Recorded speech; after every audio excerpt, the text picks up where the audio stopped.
எல்லாவற்றையும் சோதித்து பார்க்கக்கூடாது. ரொம்ப அற்புதமான ஒரு விஷயந்தான் இது.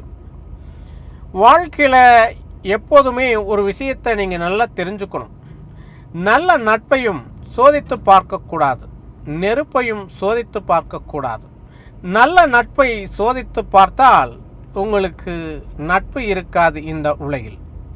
நெருப்பை சோதித்து பார்த்தால் உங்களை சாம்பலாக மாற்றிவிடும். நீங்கள் எப்பொழுதுமே வாழ்க்கையில் சோதித்து பார்க்க வேண்டும் என்றால், எப்பொழுதுமே சோதித்து பார்த்து கொண்டே இருந்தால் உங்களுடைய வாழ்க்கையில் நிம்மதி இருக்காது, நீங்கள் வாழ முடியாது. வாழ்க்கை என்ன என்று உங்களுக்கு தெரியாமல் போய்விடும்.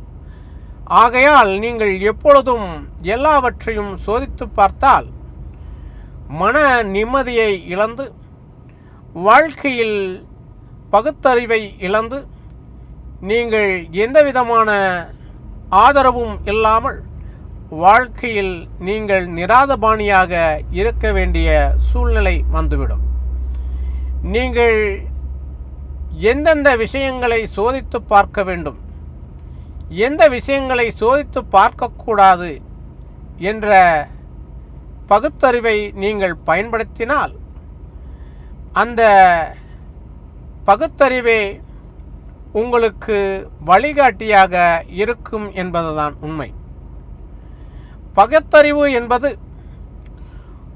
இது நல்லது, இது கெட்டது என்பதை பிரித்து பார்க்கக்கூடிய தன்மையுண்டு. நீங்கள் கெட்டதையும் நீங்கள் சில சந்தர்ப்ப சூழ்நிலைகளில் அதை நல்லதாக நினைத்துதான் வாழ வேண்டும். அப்படி இல்லாவிட்டால் உங்களுக்கு மன அமைதி என்பது இருக்காது. 10 பேர் ஒரு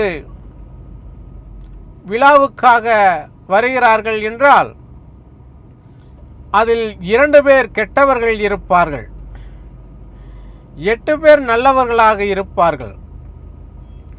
அந்த 2 பேரை மனதில் வைத்துக்கொண்டு அந்த 8 பேரையும் இவர்களும் அப்படித்தான் இருப்பார்கள் என்று நீங்கள் நினைத்தால் காலப்போக்கில் அந்த 8 பேரும் உங்களிடம் இருந்து விலகி விடுவார்கள்.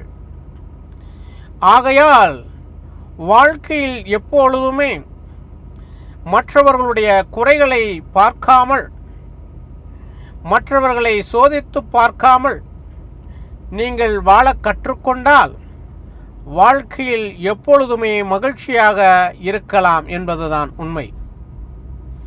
சோதனை எப்பொழுது தேவைப்படுகிறது என்றால், நீங்கள் ஒருவரிடம் பேசும்போது நாம் சரியாக அவர்களிடம் நடந்து கொள்கிறோமா, அவர்களிடம் சரியாக பேசுகின்றோமா, அப்படி ஒரு சூழ்நிலைகள் வரும்போது நீங்கள் உங்களையே சோதித்து பார்க்க வேண்டும்.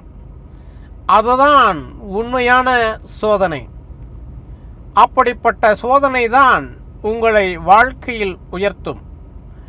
மற்றவர்களை சோதித்து பார்ப்பதை விட, மற்ற விஷயங்களை சோதித்து பார்ப்பதை விட உங்களை நீங்களே சோதித்து பார்ப்பதுதான் மிக அற்புதமானதாகவும் அழகானதாகவும் இருக்கும் என்பதுதான் உண்மை. ஆகையால் சோதனை என்பது உங்களுடைய குறைகளை களைத்து அதை சரி செய்து கொள்வதுதான் உண்மையான சோதனை. அப்படி இல்லாமல் மற்றவர்கள் மீதும் உலகின் மீதும் நீங்கள் சோதனை செய்ய வேண்டும் என்றால் நீங்கள் சோதனைக்கு ஆளாக வேண்டிய சூழ்நிலை வரும். இயற்கையில் எத்தனையோ படைப்புகள் இருக்கின்றன. அத்தனை படைப்பும் உங்களுக்கு கட்டுப்பட்டது என்று எதையும் நீங்கள் நினைத்துவிடக்கூடாது. அந்த இயற்கை ஒரு மிகப்பெரிய ஒரு சக்தி. யாருக்கு என்ன கொடுக்க வேண்டும், எப்பொழுது கொடுக்க வேண்டும், எந்த சூழ்நிலையில் கொடுக்க வேண்டும் என்பது இந்த இயற்கைக்கு நன்றாக தெரியும். ஆகையால் மற்றவர்களை சோதனை செய்வதை நீங்கள் விட்டுவிட்டு உங்களுடைய குறைகளை நீங்கள் சோதனை செய்து அதை சிறப்பாக நடத்த நீங்கள் கற்றுக்கொண்டால் உங்களுடைய வாழ்க்கையில் ஒவ்வொரு நாளும் அற்புதமான நாளாக அமையும் என்பதுதான் உண்மை. நன்றி.